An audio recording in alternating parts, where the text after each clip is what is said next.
Welcome to It All Boils Down to This, the podcast where father and son take the kitchen table arguments and heated discussions from their home directly to yours. Jim and Jack Boyle will explore the world as only they can. We might even let a few guests join the fun. So sit back, choose a side, watch the water temperature rise, and enjoy stimulating generational conversation about sports and life. Welcome to episode 34 of It All Boils Down to This. I'm your host, Jim Boyle, and as you can see, Jack is a little preoccupied with his fantasy pitchers tonight. Had a great weekend watching NCAA basketball, fantasy baseball. We got the Masters coming up, a lot happening now as we get into April, middle of April, Jack. So real quick, just your overall view of the two championship games. My overall view of the two championship games, the first one, I'll start with the women's just because we got the higher ratings, I guess. It was like 18 to 14 million. One of them was on, cable television, whatever. The girls' game, South Carolina's they were too good. They were a super team, basically. It was just like, if you swapped like Caitlin Clark for anyone on that South Carolina team, South Carolina goes undefeated and Iowa's not there. Now, and even if you swapped that like 6'7" girl and put her on Iowa's not. The good news is South Carolina is just too good. It didn't matter. South Carolina was undefeated without Caitlin Clark. Of course, if you put her on their team, they're going to go undefeated. I know, but the main point was going the other way to Iowa. No one else would have been able to do what she did. She had a great year. Struggled a little bit in the UConn game. I thought Gino had a very good game plan for her. National championship came out 18 points first quarter. He started to defend her a bit more. Couldn't keep it up the whole game. Obviously, she got a little bit tired. It looked like. It is what it is. I mean, South Carolina's just the better team. They're going to win that game all the time. That is the truth. And South Carolina also went like 10 deep, and Gino only went 6 deep. So that impacted. I thought you're right. Gino or Emma had a really good idea on how to try to stop her and defend her. And that was evident on Friday night. What are you looking at? Nothing. Just go. What do you You got all sorts of things going on down there. So I thought they did a great job. She still is going to score her points. It was a good basketball game. The South Carolina team was just so much better than they were, and they ran through. It was just a matter of whether or not they adjusted when she scored the 18 in the first quarter, and then she hardly scored the rest of the game. I think she went 30. Biggest ratings though, Jack. What do you think? Biggest ratings for even bigger than the men's tournament. Yeah, no, it's the Caitlin Clark effect. I mean, all these former UConn players hating on her. Like, this is what you want. Eyes are on the sport because of her. That's what do you want me to say? Right. It's sad that it's over. I don't think like the WNBA will see her. Like, I'll tune in if I see the Indiana Fever, whatever they're on TV, I'll tune in and I'll watch her play. But I don't know how much that like ratings wise it'll translate there. But we'll see. She's one of the best college careers I've seen in my lifetime. Right. In terms of like everything, not just. Honestly, it might be the biggest in terms of like just the ratings aspect of it. Just one single player drew from here to here. In my lifetime, I don't think there's anyone like it, men's or female. So the question comes down to is it sustainable? The game is better than it's not. No, it's not, because it was just her. It was her that was getting these ratings. So those ratings. But again, let me ask the next question then for you. With the NIL and the way it works. Juju Watkins out at USC, and there's a couple really nice players on both USCs, Southern California and South Carolina. Do you think that Caitlin Clark was really, really good? No doubt. Pete Maravich level score, everything else. Larry Bird, Magic Johnson level bring ratings back to the NBA. No doubt about it. But do you think as the advent of these women are going to be not in your face, but they'll be on advertisements, they'll be everywhere, that'll help to raise the game? Because in reality, isn't it the star factor that draws eyes? Yeah, but I don't think anyone's going to be close to Caitlin Clark's level for a while. Like it doesn't happen every year, every other year. It happens once in a generation. You get a player like that. It was the way she played in this era of basketball, the way she could shoot the ball like that, the way she could pass the ball in transition. Those half of her assists were from behind the half court line. And then just everything about like the way her career played out, like how she beat South Carolina, an undefeated South Carolina team in the Final Four. And then she had the LSU thing kind of happen where there was kind of a lot of talk about the aftermath of that game. We've talked about it for forever with, injuries, Kim Mulkey, the LSU players, all that after that game. And then she got the whole build up to this year, and she's had the whole year basically as the star of the show because of what happened last year. So it's not like there's a new Caitlin Clark and you're just going to take the throne. It won't happen for a while. Well, I agree with that. I think the ratings juggernaut that they built with her is never, it won't come, that'll recede, the tide will go out. But I think it's helped advance it as a spectator sport for everybody, right? Sure. And so back to the Dawn Staley, who won her third national championship. She got stupid. It's cheating. Why is that cheating? They're just because they're too good. It's not even fun. Connecticut on the boys' side was too good. I was gonna say that this Connecticut thing's weird that they've won like 12 straight tournament games by 13 points. Something about like Connecticut in the first round last year. I think they played Iona. Might not be true. Is that where Patino coached? I don't know, but I think it was. They played Iona, and they were like 9-point favorites. Since that game, they've won every game by more than that. Correct. Correct. But again, back to Dawn Staley, who we're talking about. Let's talk about GOAT. We always like that the greatest of all time. And of course, right now, Caitlin Clark is the greatest of all time. She's brought the game way up. You're not going to say this, right? That she's the greatest of all time. She's not even close. For the girls' game? Yeah, she's got ways to go. I agree with you, but she got the most publicity? She's the most hot leading scorer in college. Sure, but to call her the greatest of all time. I'm not saying that. Is she the GOAT? Okay. Because they would be like, or not? Is she a GOAT or not? Is Dawn Staley a GOAT or not? No. What is? You can't even name me a college. You'll name one because they were complaining about the UConn girls. Okay, Pat Summit. Huh? Yeah, Pat Summit dead for like 20 years. Okay, I can name you one. All right, forget this is the stupidest point ever. Not a stupid point. You saying that she's the greatest coach of all time? No. I'm talking about the GOAT for Caitlin Clark. Okay, then what does that mean? The GOAT? She's the greatest. Yeah, I think Caitlin Clark's the greatest women's basketball college player of all time. Yeah. Okay, that's what I meant. I'm Dawn Staley. I'm going to watch Dawn Staley. I don't. Like I said, is Patrick Mahomes the GOAT? Calling Dawn Staley the GOAT. I didn't. I was calling Caitlin Clark a GOAT, but you weren't listening to me. No, you were saying Dawn Staley came out. Oh, I said Dawn Staley came out and said she's a GOAT. She's not one. She's one of the many GOATs. We'll call it in college. Yeah, that's the greatest of all time. There's not many of those. There's one. I know, but more than the whole GOAT talk. It's like we're on first take somebody right who lifted the game, who impacted and had a change in the game, like Cheryl Miller back in the 80s. Cool. The way the game got played. Okay, the word's not GOAT. Does anyone call Magic or Larry Bird the GOAT? No, they should because hey, Tommy T calls. Hey, Tommy T calls Larry Bird the GOAT. No, you're right. Yeah, that is true. Sorry, Tommy T would call Larry Bird the white Billy Goat. That's what he'd call it. No, he just thinks he's the GOAT. I know, but that's what Tommy is. So it was a very good tournament. It helped. People watched it. The level of the game has increased. The talent level is so much better than it was even 10, 15 years ago. I know that you're going to bring Brianna Stewart and all those Donna Tracy and Sue Bird, all the great Connecticut players who were great and they were dominating. And the sport is now better for all of them being in that. But it can only get better. The games were exciting. It's fun to watch. You and Mom rooting for Iowa, me rooting for South Carolina. Of course, I won that one, so it was fun. But let's go to the men's side, which was the ratings weren't as good. It ended up being a blowout. You had picked Purdue. Purdue again didn't make this. They took 7 3-pointers in that championship game. They're a 3-point shooting team. Hurley completely outcoached Painter. Always happens to Purdue coach. Got to give Danny Hurley credit. What do you think? Yeah, good for Danny Hurley. You won 2 in a row. They've dominated. They made it boring. So I don't know. They've got good players. Their team's kind of different. Like these back-to-back championships, there's a lot of like turnover from the team. Like it's not like it's like the same team that won 2 in a row, which means it's just a great coaching job. So good for him. Good for Hurley. Men's college basketball doesn't really do anything for me. And guess what? Women's college basketball next year is not going to do anything for me either. So it was just a special event that Caitlin Clark was here that got me into college basketball. But I really don't.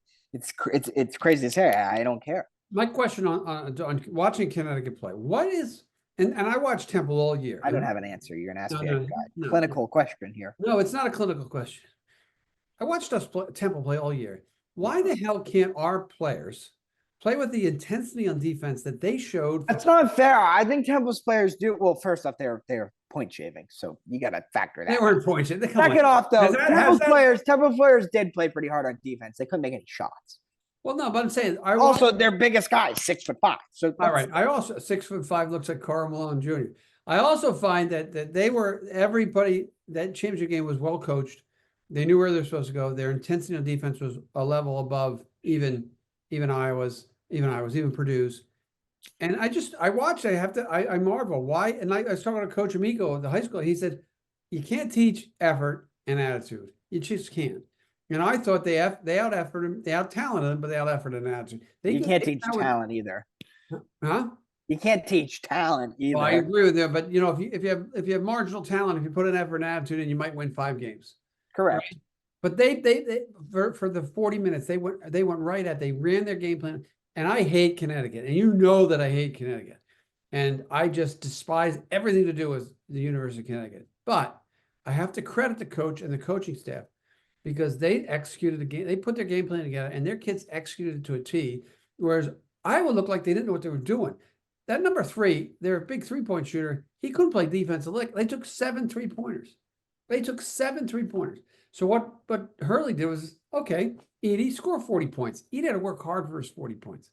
So that's we can transition to our favorite place, which is the Celtics 3-point. I was about to say, you know who they needed coaching them was Missoula. Right. I'm right. And it's just amazing. It's amazing the team who was the 3rd best 3-point shooting team in the league in the nation last year comes out and shoots 7 3-pointers. They tried 7 3. What is going on in the minds of a coach? What is going on in the minds of the players? Oh yeah, Purdue sucks. Can't they adjust? You know? No, right. Who? Well, Draymond Green said that Edie quit.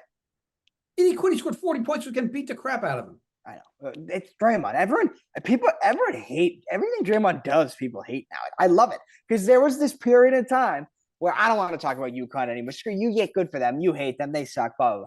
We'll go to the NBA because the NBA we're getting to actually the good part of the NBA time. You're right. Draymond Green now.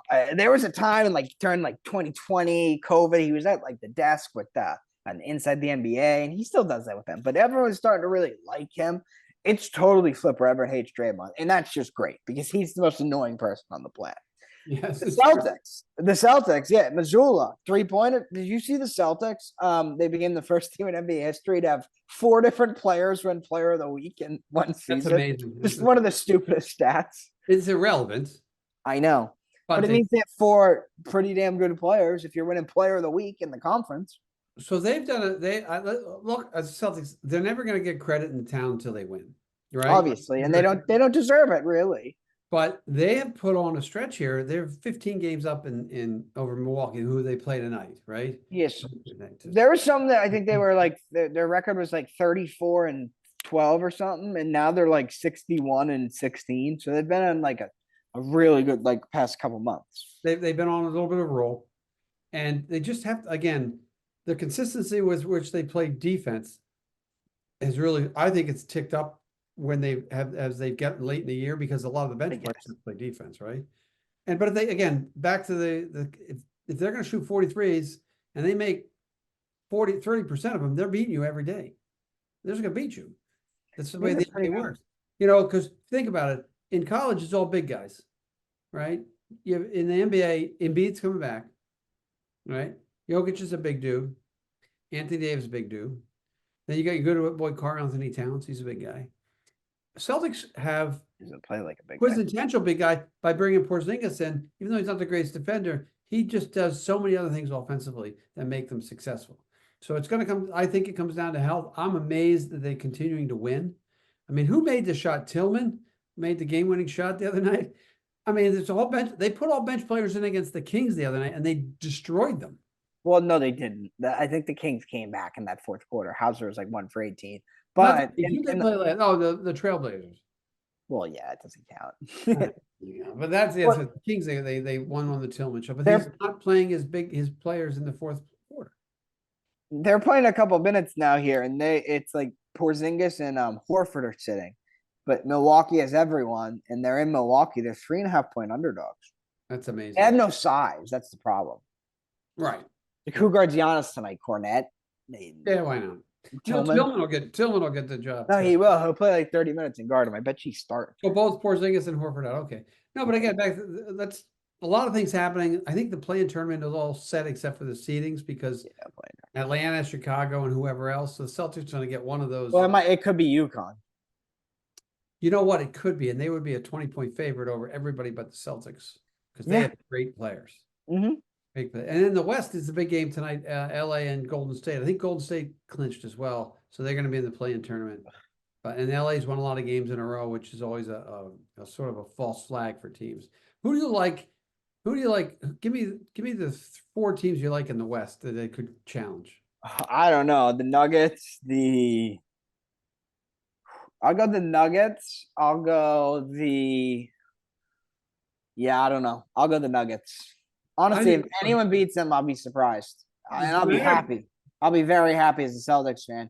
Honestly, I'll take anyone. I'll take anyone besides them as a Celtics fan. I'll take anyone. I know that, but let's say feed me Denver, not Denver. Feed Dallas. Everyone's hot on Dallas right now. They would sweep Dallas. I would kill to play Dallas.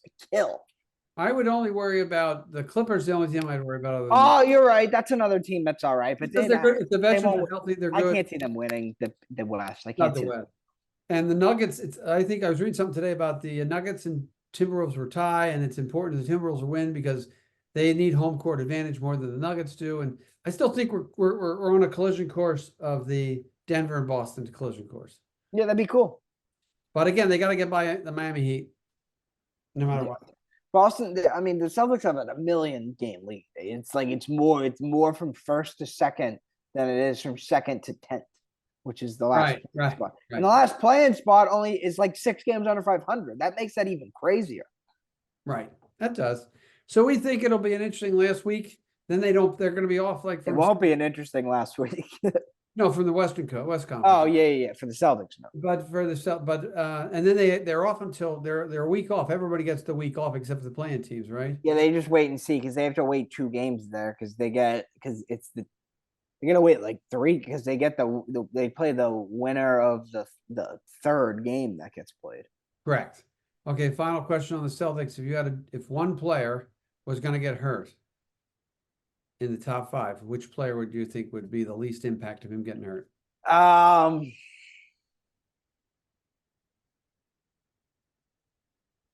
boy, stumped you. I don't know because I don't want to. There's a guy I don't want to. I don't want to say it, but you're going to disagree with me, and you really are not going to. I think it's Jaylen Brown. Oh man, you're nuts. You are. I love Jaylen, but I can't say Derek White or Holiday. I think it's Holiday. They could afford to. They get enough defense. They're long on defense enough. Yeah, you know what? Because Derek White might not be as he might not be as like versatile a defender, but he's a good defender still. And he's a better scorer. It's between Holiday. I think it's if you were to rank them, it's between Holiday. I'll give you Holiday. I think Derek White is higher. I'm dead serious. I think he could be higher than Brown.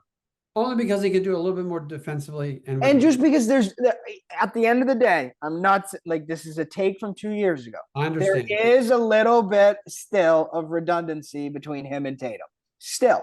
Correct. There is between Derek White and Tatum, none. Between Tatum, none. Right. Between Holiday and Tatum, none. He's the second best player, Brown. And I guess I can't say. I guess he is the second most important player. I guess. But I don't think he is.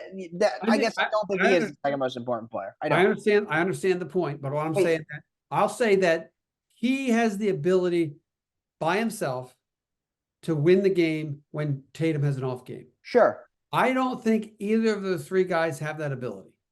So if you take him out of the equation, you can't afford a Tatum bad game.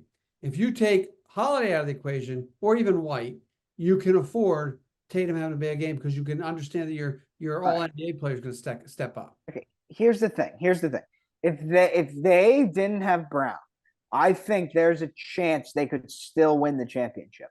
I don't think they would, but I think if they didn't have Jaylen Brown, I think there's a chance they could still win the championship. What Jaylen Brown gives you though is he makes you a 60+ win team, and he gives you the chance to what they should do is walk through the East and beat Denver in 6 games. That would be if Jaylen Brown plays to his peak. You're gonna win the championship with these. That's true.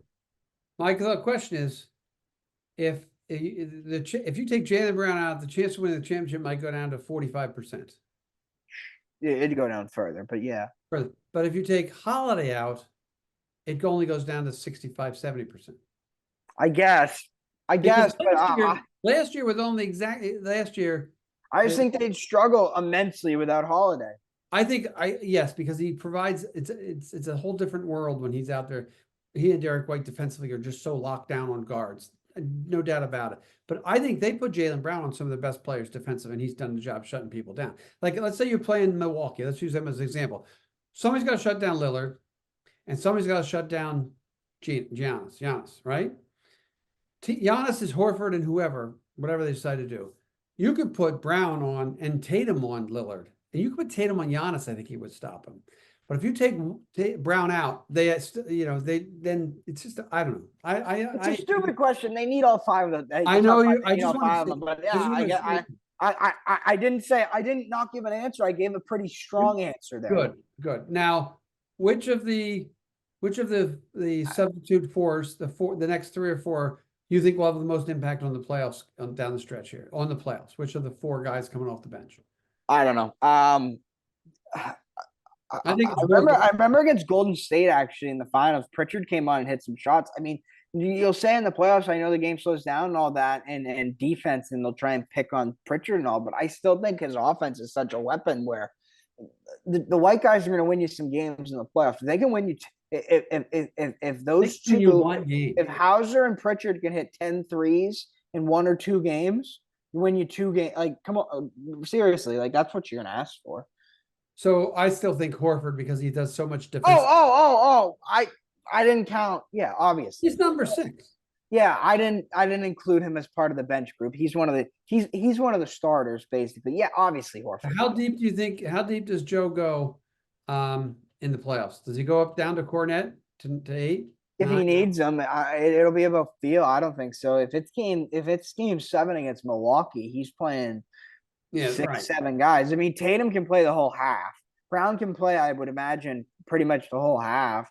And you know the way Tatum can play, that's the thing. They don't have to go deep. I'd imagine Drew Holiday can play pretty much the whole half. Same thing with Derek White. The only way they need to breathe, the depth. If it's game 6 and 7, I said no. If it's game 6 and 7 versus Denver, they're playing 6 guys.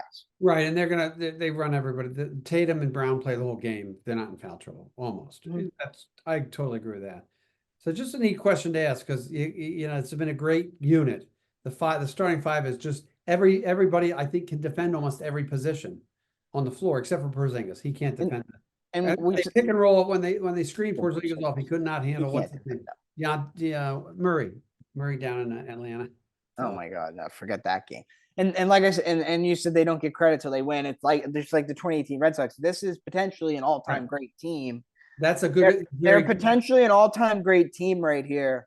That it gets 0 credit for being an all-time great team. But again, that's fair because they haven't done anything. That's a really good. That's a very good comparison. But if they do it, they're a great team. I mean, there's nothing. What are you going to take away? I mean, since you mentioned clear-cut Hall of Famers, maybe even 3 or 4. Right. How things play out. It's just a great team. Since you mentioned the Red Sox, let's switch over to baseball. Opening day. I don't know my sunflower seeds, the big everything. It was a big sunflower seed. I might go buy them after this. Did you actually? Do you really want sunflower seeds? Yeah, Kevin was talking about it. He's like, I just want to eat sunflower seeds at work today and think about baseball. And then he got home. He went home, bought them, was like watching baseball, and I eating sunflower seeds. Yeah, I want to watch Cole Reagans and Tyler Glasnow pitch. You want to see 40 and eat some sunflower seeds and see how the Celtics are doing against the Bucks. Before we talk about the Sox, update on the Wilmington High School baseball team. They're 2-0. They've beaten Winchester and Lexington back-to-back. Aiden Balters pitched great. Spencer came in. Noah Spencer came in. Stayed 2 games. My team is 0-2. Struggled the first game with Winchester. Only lost 19-1. Second game last night, we only lost to 2-0. So we're getting better. We got started. We got a lot of games coming up. The high school team seems to be hopefully hitting their groove. And focus with, especially with Balter and Harper as our pitchers. I just wanted to give them a shout out real quick. Opening day wise, the news from the Red Sox, they had a great start and O'Neill hit a home run today, but the news is just bad. Yeah. They said Trevor Story was in tears in the locker room. Yeah, Trevor Story, don't go there, please. He has never, Too he'll bad. never, ever, ever play a full season ever for that freaking 20 million or 22 million he gets a year. Chris Sale's healthy. For so far. Pavetta's hurt now, Yeah. and Everyone in baseball is getting their elbows done right now. It's so let me ask you the question about that then. Is it because of them throwing harder and spin rate, or is it because of the pitch clock? I don't know. I don't have the answer for that. Someone Not the knows. They pitch clock. know. I still think it's been like this for a while, and not this long, but I can't. The pitch clock's the pitch clock. It's got to be the way they're throwing. Yes, it I mean, has to everyone's be. trying to throw 100. Everyone's spin. I don't know. I don't have the answer, but that's Well, got to you have be it. Cole Reagans, right? He's on your fantasy team. Yeah, that's. I feel like I'm in the clear with him. He's got two, right? I know. That's why I was like him. reading, I read an article yesterday that a guy who did Dr. Tom Andrews said they used to do, back 20 years ago, it was maybe 39 or 40 a year, Tommy Johns. Now they're not doing like sub 13-year-olds are getting it done. He said it's nuts. It's completely nuts. So it's nuts. But the Red Sox, no story. So again, for all Chaim Bloom defenders, even though the Red Sox didn't go full throttle, Chaim Bloom didn't do much right here. He just didn't. He did not do much right. He might have drafted okay, but Myers are, Trevor Story. Who else? Everybody else. He didn't even draft Tristan Cassius, who's struggling. But the Pivetta thing is interesting because they were counting him to 8 innings, and now he's elbow. Anytime I hear elbow, the other thing I heard was your boy Cole there. He was bitching about pitch count and pitch clocks and all that bullshit. He was Nobody bitches like him. He's one of the all-time. He's one of the all-time crybabies. He is an all-time crybaby. He's funny though. He's a great player. I think right now there's technically the super team, which is the Dodgers and the Braves, and even they're struggling with pitching injuries as well. So it's who can stay healthy, and it's a long season, but who can stay healthy? And you're right, it was opening day today. Sunflower seeds, you'll have to go get some. You just make sure. I'm telling you, I was back to my kids. There are more different flavors of sunflower seeds than you'll ever imagine. I like the original ones. I do too, but they got this stuff. Do you want to try these? It's like jalapeno pepper and then like green eggs and ham. It's disgusting. They have like dill pickle flavor. Dill pickle. I almost stole your dill pickle today because it was in the office. I wouldn't have ate those. I didn't think so. There was somebody left the dill pickle in the office today. I was going to Greco, Chris. He's a big seed guy. Yeah, I know. He's been huge seed guy. Yeah. No, baseball. Yeah, baseball's baseball. Fantasy's fun. We'll see what goes on. I don't know the teams. We'll see how it shapes out. I think the Red Sox are about to really start sucking. I really do. Well, they're finally playing a good team, right? Yeah. They faced a really good pitcher today in Corbin Burns, and but again, they as much as we piss and moan about ownership and everything, they do ceremonies correct. Okay, cool. Yeah. That was nice today. It's good to see, but again, don't mention ownership. Who cares about ownership? But don't give them credit. The Boston Globe, they did the fantasy hitting at the bar last weekend or 2 weekends ago, and we couldn't go because I had games. And they actually did interviews with fans and what they thought about the curse. I was pissed and they didn't get an interview with me. I would have gone. I could have given them a whole spiel about it, about how Kurt Schilling is the God blessing, God bless our God. We don't care about Kurt Schilling. I know. That's it for the base. So the other big event. Is there anything else before we go to the final big event that we need to cover today? I didn't even know there's the big event. Good soccer stuff. We drew Liverpool at home, which is how did you draw? Well, which hurts their title chart. Did you use crayons or did you use a pencil? Yeah, we used Bruno Fernandes like miracle goal from near the halfway line, and Kobe Mainu outrageous goal from like inside the box. But phenomenal stuff. We played terrible. We tied. Terrible. And Champions League was today, right? They're in the semifinals. Yeah, 2 ties. The 2 good matchups were today. Madrid tied. I just fell asleep for those. Madrid tied City. They tied 3-3, and then Arsenal tied Munich 2-2. So we'll see what happens there. The title race is as tight as can be between Arsenal, City, and Liverpool. Man United's done. We just got the only thing we have to look forward to. We get the FA Cup semifinal, and then we'll play in the final because we'll win. And then we'll get Arsenal at home, the second to last game of the year, which could mean a lot. That'll be fun. That's something fun to look forward to. But the thing is, that could be a point where it's like, I think I want Arsenal to win the league over the other two. So the other thing, just in soccer and football in general, there was the youth, the sub teams, the MLS young kids had a tournament somewhere, and the team from Brazil came up, and there was a lot of racial slurs going back and forth. What the hell's wrong with soccer? Don't you have that problem in Europe too? Racial slurs, I guess. That's a lot of fan stuff. But what do you? It was players. It was young players under. Was it like middle schoolers? Middle schoolers are like notorious for racial slurs. No, whatever. It was probably the U18s. U6. Well, that's they speak different languages. What do they call them? I don't know. I just read that they. I thought you were going to tell me like the Brazilian kids smoked them, which I would have loved. No, they lost. The Philadelphia Union's team beat the Flamengo, whatever the team was. Good team from Brazil. Well, that's because like you're talking U18s, like Endrick. He's the guy who's going to play for Real Madrid. He's 17. Maybe didn't have him. The good player Pele's they're already playing up. Right. So, but the Union players, those American guys are going to go into the MLS and just. And then this is even better. I saw the Brazil video. Guys, you know how they in the NCAA they take the thing and they slap it on your name on the advance. No. Oh yeah. The bracket. Okay. Yeah, so for this tournament they were doing that, and the Philadelphia Union kids were about to slap it on, and the team from Brazil came up ready to beat the crap out of them. It was just funny. Kids everywhere trying to fight. Anything for soccer, what I would say. I like that. That's good. Anything for soccer. You told me it was so boring, and then you give me that story. Well, that's not boring. It's the other thing. Back to fighting. Well, the biggest racial thing in soccer, the issue is with Vinicius Jr., who plays for Real Madrid. He gets racially abused all over the place in Spain. It's like they can't do anything. They can't stop it because these Spanish people are nuts. He's Brazilian. Not to digress or anything, but there's been a lot of major hockey fights, like right on the drops too. It's just weird. Why is fighting coming back in hockey? It's just stupid.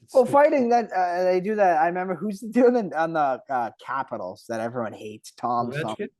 Tom. I forget his last name. I know who you mean. I don't know. I want to say Ford. Obviously, it's not Tom Ford. But Tom something, and they all fought. He had that cheap hit the first The next game, they dropped the opening face off, and everyone fights. It was just that's funny about hockey. But yeah, that's funny. That used to be the game. I grew up with that. That's the game when 70s. All they did was fight. It was just Tom Wilson. This is a battle royale. Dave Schultz for the Flyers and Terry O'Reilly for the Bruins and Stan Johnson for the Bruins. They just would drop them and do. I don't get why, but every football they're hitting you hard. You're not dropping them and punching the guy in the head. So, okay, on to the final major event this week. And you and I will probably spend a lot of our time. It's funny. Wait, imagine you just started fighting people in football. You took up your house. It's like you're playing a sport and they just have fighting. It's one of the strangest. It's funny, but it's like, what? It doesn't make any sense. What does it do? Even a baseball fight. What the hell? The baseball fights are the they just grab each other and push, and they take notes down and get where you're going for dinner tonight, stuff like that. All right, let's get off the fighting in sports and soccer and all the stuff. And we got the Masters this weekend, and it's a big fighting in golf, huh? There's no fighting in golf. Patrick Reed's playing this weekend. You could be fighting with him. I wouldn't be shocked. So Patrick Reed, Bubba Watson, defending champ too. Nobody liked him either. He's fighting the rules officials more than their opponents. Right. So I got the Masters coming up. What's your? You'll be watching, I'm sure. It's a nice course to watch. Just on the it's a nice course to watch. I didn't know. I know. I'm just giving our audience. Where are they playing it at this year? I think they're playing it at Augusta National again. Okay, back to what's your favorite hole to watch? I don't know. Augusta. I don't really have a favorite hole. No, I really don't. 11 to 18. I hate 12 because what happened to Spieth there. What's the par 5? I think it's 15 with like the water in the back. Water's in the front. No, in reality, that's where it's 16. Yeah, no, Hideki hit it in the water off the back of the green when I was rooting for Zalatoris. That's in the 14. That's 15, but that water's where you hit over to get the 16. Okay, so 15 is what I'm thinking. But 15's got water in the front, and then with the little bridge on the side. Yes, and if you hit it long, I'll go 15 then. I love 11. I like 2. I like 2. 2 because of the long par 5 that everybody can birdie. Yeah, and the albatross. What's his name? That was 8. Oosthuizen. That was on 8, not 2. Oh, well, I get all of them wrong. You got them all wrong. And I like 11, which is the downhill right before Amen Corner, green sloping into the pond. and you have to be perfect with it. Or everyone hits right, everyone hits right, everyone hits right. And you chip it on. If you chip it forward, Larry Mize won I think Larry Mize won his Masters there with a chip in from on 11 in a playoff. So, all right, who should we look at? We got the Live versus the PGA. We've got John Rahm, who's Live, talking. We're going to go to 72 holes, which would screw up the Live name, wouldn't it? Mm-hmm.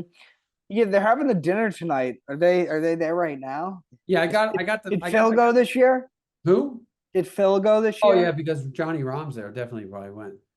I don't think they have anything up yet. Latest photos, no. They have his menu up here. Tapas, it's all in Spanish. Yeah, his menus. It's a pretentious menu. We get it. We get it. John Rahm. We get it. John Rahm. I just hope John Rahm doesn't win. He won't. I like Scotty Scheffler 4-1. Everyone likes Scotty Scheffler. How can you not like Scotty Scheffler? He's gonna drop some putts. He's gonna win. You're gonna pick somebody else, but Scotty Scheffler, he's the Yukon of golf right now. I know he's the Yukon of golf, but he still has to make putts. Thanks. I still have to make putts, and he hasn't been on form. All right, who's your pick? Give me I'll give me another pick. So I'll take him. I take Spieth in every tournament. I take Zalatoris in every tournament. So I'll take those three. All right, I'm gonna stick with I'm going to go with Rory because I think it's about time he wins. It all depends if he gets a good start.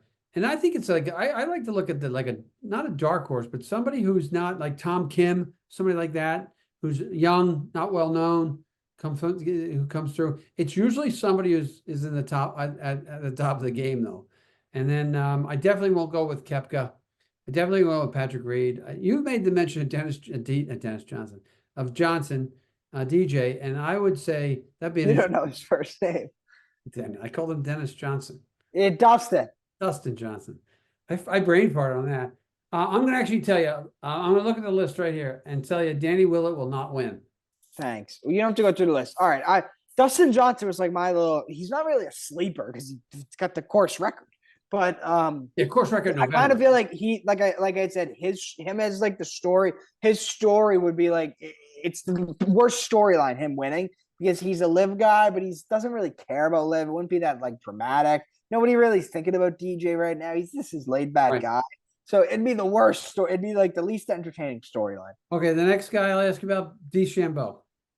I forgot he existed. Yeah, Bryson. I don't know. Bryson, the best clip ever, and I'm sure this guy's playing this year. One of the best golf clips of all time. I could watch it all day. Like, it might not even be that entertaining to people. There's two, actually. Bryson has the one at the Ryder Cup. It's not even what I'm talking about. The one at the Ryder Cup where he hits it, like, over the water or whatever, and the camera, like, has to move 100 yards to find it. And then the announcer's like, that can't be real.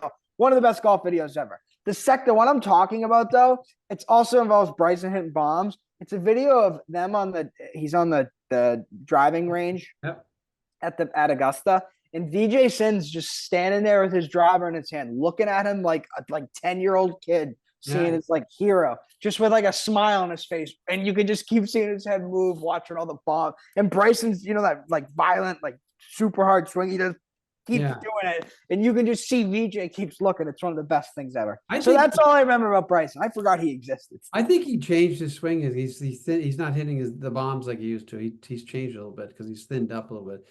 Next guy. I saw Bryson because we had the U.S. Open was in Boston the other, 2 years ago. I was at the practice round, just randomly. Bryson was all of a sudden. I'm standing there. Bryson's ball's right in front of me. He was in like the rough. He probably hit like a 170, 180 yard shot. Took the biggest divot I've ever seen. Just the strongest swing I've ever seen. It's a big dude. All right, Tony Finau. Forget him. He's done. He can't win. Phil Mickelson. Laughter. He finished in like second last year.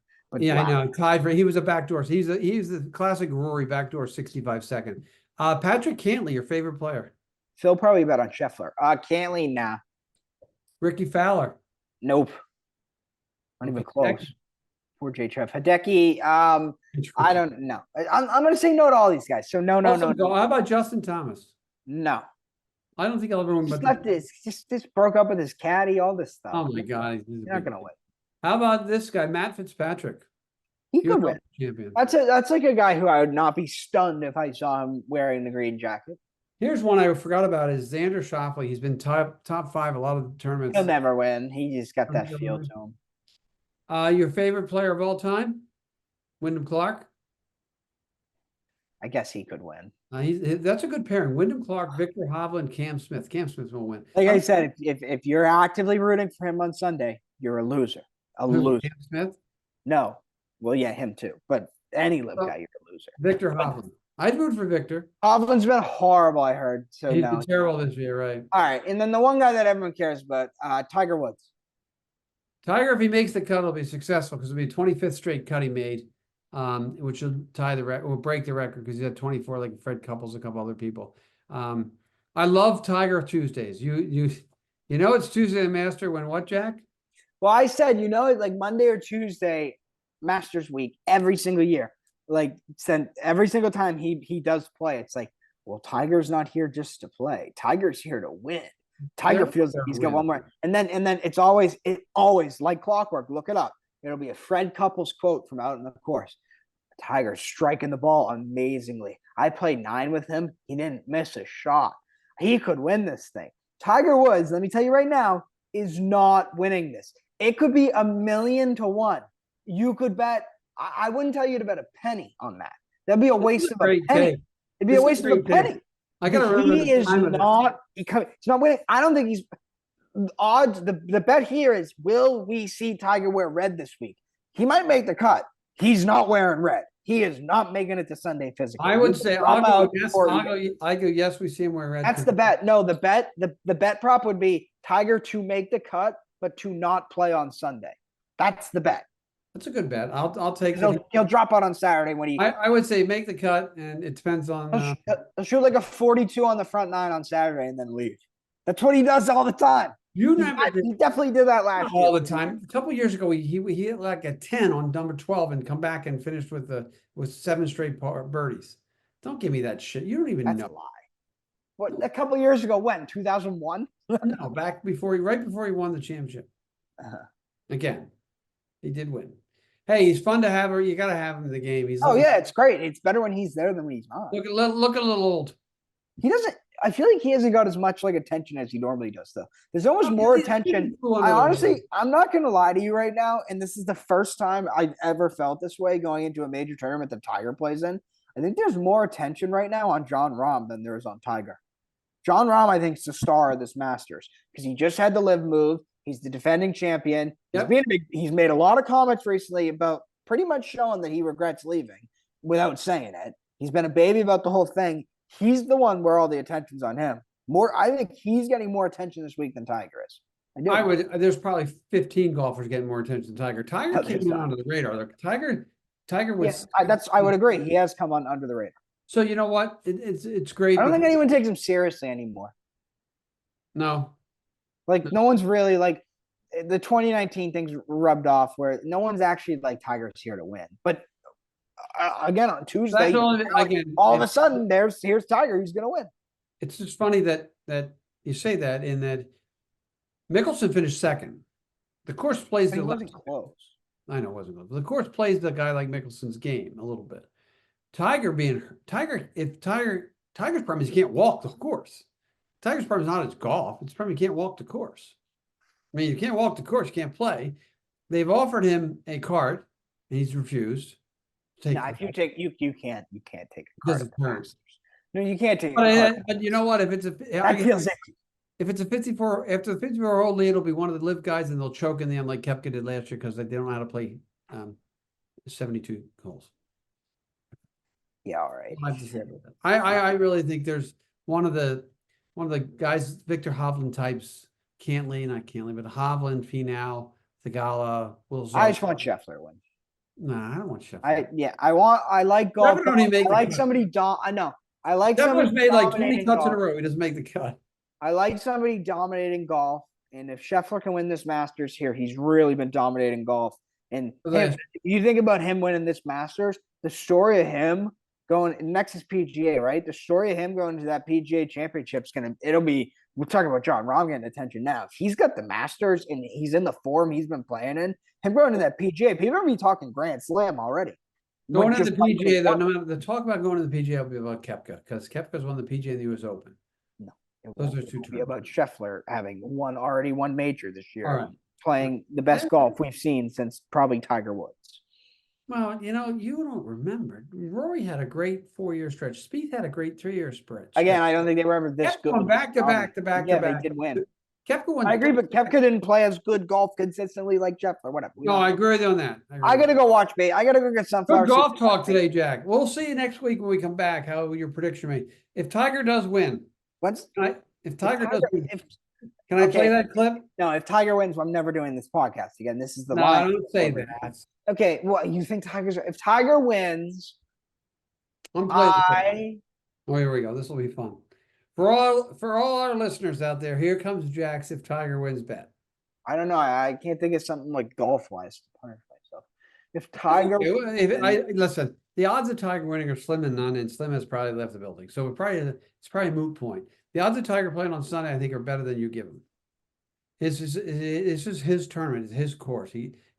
Because he plays this course all the time, he knows the ins and outs. If Tiger wins, I won't watch the first round of the playoffs for the Celtics.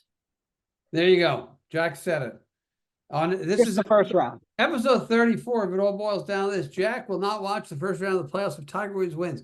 And it really should be the whole playoffs. No, you're not going to do that. Tiger's not going to win. But what if he does? He's not. Let's not hyperbole. Let's stick with the first round. All right, it's good talk, but just the first round.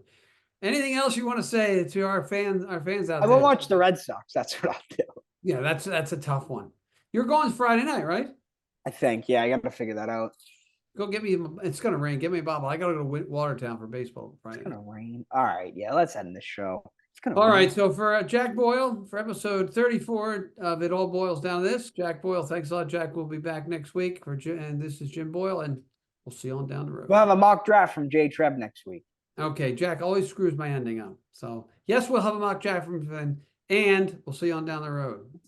Thanks for listening to this episode of It All Boils Down to This, recorded at WCTV studios in our hometown of Wilmington, Massachusetts. We are always open to any ideas, critiques, topics, and guests. So if anyone out there in podcast world needs to get a hold of us, we can be reached via email at jboyle22@comcast.net. Along with Jack Boyle, I'm Jim Boyle. Make sure to tune in to the next edition of It All Boils Down to This.